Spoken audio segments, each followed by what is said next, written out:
Today, we've decided to take a trip down memory lane for the funniest moments inside the NBA has given us over the last decade. Now, everyone who's seen the show already knows that there's no shortage of hilarious moments in the show, but we've done the hard work and dug out 10 of our favorites that had us laughing the hardest. So, what's the holdup then? Let's get right into it. Starting with number 10, the one with Jussie Smollett. The Jussie Smollett incident handed us one of Charles Barkley's all-time best monologues, as he threw the show off course by not so subtly making jokes about Smollett's situation. Now, we know that sometimes it can be a real pain to remember how big a story the Smollett scandal really was. But you know what? It gave us one of our best laughs. The funny little digs at Smollett went on, but then came the moment that had Shaq in fits of laughter. The show actually became a PSA, warning people against using checks as payment for crimes. That was the moment when Ernie literally walked over to Chuck and gave him a look that said, "You really want to go there?" The answer is always yes, and this is one of the best examples of how Shaq's best talent on the show is pumping Chuck up and encouraging him to go further. Almost every time Shaq gets going with a "What'd you say, Chuck?" it's just hilarious. It still makes us laugh when we hear the phrase, "If you're going to break the law, don't write a check." On to number 9 now. How long does a trip to the moon take? This is the first in the Shaq math category. We'll come back to it later, as Dr. O'Neill has a, let's call it, unique take on the world at times. Since Shaq knows the journey to Los Angeles takes 5 hours when he can't even see Los Angeles from the studio. But hey, he can see the moon. Chuck and Kenny poke fun at him for wondering how long the flight to the moon is. He talks as though you can jump on a plane from Hartsfield-Jackson to get there. While the rest of the desk laughs at him, Shaq's refusal to ever give in is what makes this so epic. If you've never seen it before, the part where he starts to actually estimate how long he thinks it'll take to get to the moon is one of the funniest things in the world. For number 8, the one with the police presence in LA. This is one that really marks one of the most memorable nights in NBA Twitter history. Honestly, this piece of TV had us rolling like none other because it kept getting funnier and funnier. When Roz Goldunwude claims that a player indicated the whole thing was very much a rallying around Chris Paul, you know something is wrong. And then, when Roz mentions that there was a police presence, Shaq and Chuck simply start to lose it. But you know what? Ernie's the one that pushes them over the edge by mentioning that there are social media claims that LAPD was contacted. The thing though is that Shaq can barely form sentences at this point. That makes Charles's antics even funnier because he gets off on making Shaq laugh. Meanwhile, Kenny does his best to keep things on course and explain why those two are rolling around in laughter. Guys, his laugh though, it's probably the realest to have ever echoed on TV. "Hello, police? Chris Paul is trying to beat me up" is perhaps Shaq's best joke ever on the program. Now for number 7, the one where Shaq trips up. When fans race Kenny to the board during a game's halftime, something funny usually happens. This one had the added advantage of having a gigantic person trip and fall to the ground. Everything that happens in the aftermath is just hilarious. It includes the 50-year-old blaming Ernie for setting him up, Chuck walking over and laughing, and Kenny yelling, "Down goes Shaq," before getting taken down by the big guy himself. But hey, let it be noted that Shaq technically wins this race because Kenny never touched the board unless he did so while the camera was focused on the big guy's shoe.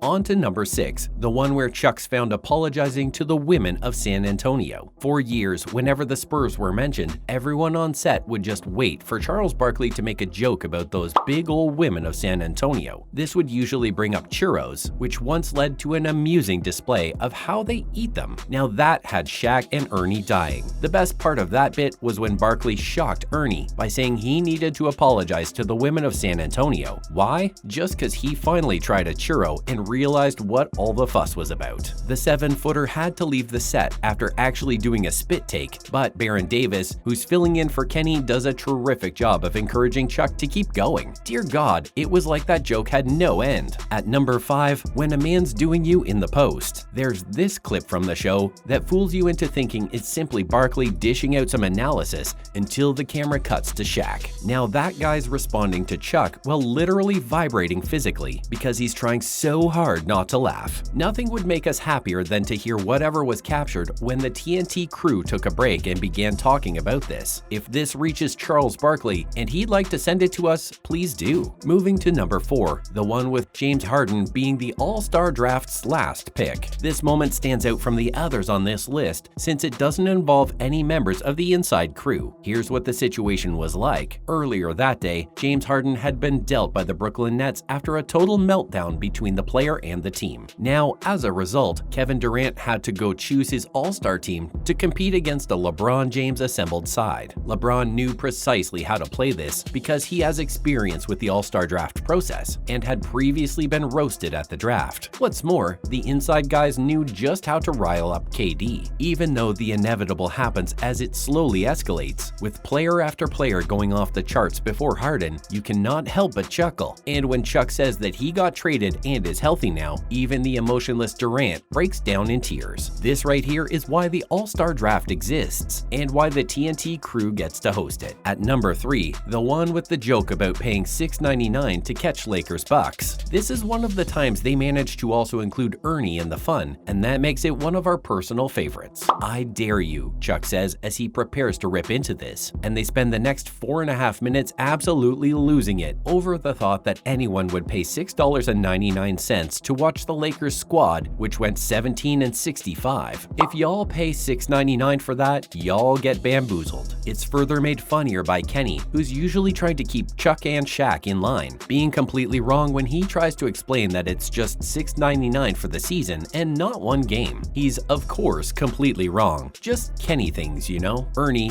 ever the professional, can't even hold it together for the next highlight, adding that he needs to start reading those commercials before doing them on air, and joked that there are a lot better things to spend $6.99 on that don't involve the Lakers. Now for number 2, the one where they go 1-2 back to 1. This can happen whenever Shaq becomes annoyed at Chuck. When Chuck gets angry at the 4-time NBA champ, they both yell at one another. Hence, these situations are almost always much funnier. But here's the thing, when DJ Diesel becomes upset with the round mound of rebound, Barkley typically sees an opportunity to prod Shaq again, which just makes him crazier and makes the rest of the office giggle. Given that you never know what will genuinely make the former NBA player angry, we've got a stew going, to borrow a classic Carl Weathers phrase. This one had the added benefit of Chuck snorting repeatedly from laughter and Ernie and Kenny also losing their wits. Finally, at number 1, we have Shaq's gas tank calculations. Admit it, you've done Shaq's gas tank math at times because of this episode. The thing that makes this so awesome though is how every single organism in the universe can see how the logic is absurd. But Shaq being Shaq is the only one who can't see it, and he's allowed to keep making the claim because it's like 1:30 a.m. EST on a Friday morning, and everyone who is watching by this point knows what the show is about. A little after the 90-second point, when the poor guy tells the team to listen to what he's saying, and Ernie, who's so eager to end the show and get to bed, responds that he is our favorite part. That's a wrap for this video. Which of these moments cracked you up the most? Let us know in the comments below. Make sure to give this video a thumbs up and subscribe to our channel for more videos like this.